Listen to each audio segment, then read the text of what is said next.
अस्सलाम वालेकुम दोस्तों, उम्मीद है आप खैरियत से होंगे। दोस्तों, आज हम बात करेंगे बुर्ज हुमल एरिस की। आपके लिए इल्म नजूम के हिसाब से अप्रैल का महीना कैसा रहेगा।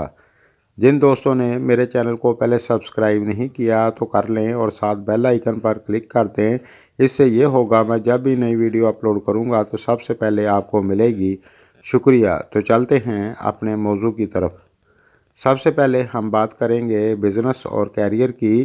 तो जो लोग जॉब करते हैं 15 अप्रैल तक आपको थोड़ी भाग दौड़ ज़्यादा करनी पड़ेगी, फिर बाकी महीना आपके लिए अच्छा होगा। इस दौरान आपको अपने सीनियर का साथ मिलेगा और आपके काम को सराहा जाएगा इंशाअल्लाह। इस दौरान अगर आप जॉब में तब्दीली करना चाहते हैं तो कर सकते हैं, कोई दिक्कत नज़र नहीं आ रही। जो लोग व्यापार करते हैं उनके लिए ये महीना अच्छा रहेगा, लेकिन इस महीने में आपके ख़र्चे थोड़े से ज़्यादा हो सकते हैं। अगर आप ज़मीन जायदाद या फिर शेयर बाज़ार का कोई काम करते हैं तो इस दौरान थोड़ा सा ध्यान से अपने काम को करें तो आपके लिए अच्छा रहेगा।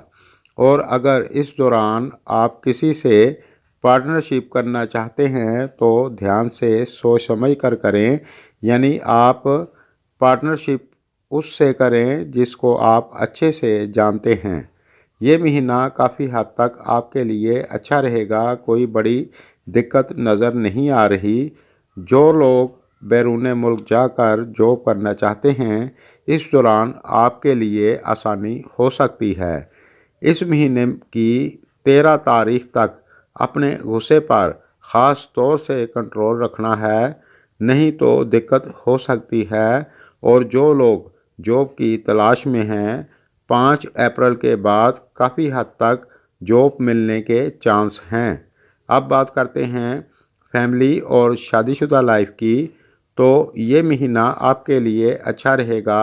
आपका अपने जीवन साथी के साथ प्यार मोहब्बत बना रहेगा इंशाअल्लाह, कोई बड़ी दिक्कत नज़र नहीं आ रही।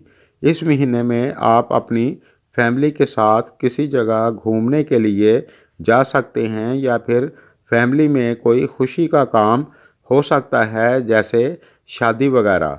अब बात करते हैं तालीम की। तो ये महीना आपके लिए अच्छा तो रहेगा, लेकिन आपको मन लगाकर इस दौरान पढ़ाई करनी होगी। अगर किसी के कुछ मुखालफिन हैं तो इस दौरान संभल कर चलना होगा ताकि आपको कोई दिक्कत ना हो।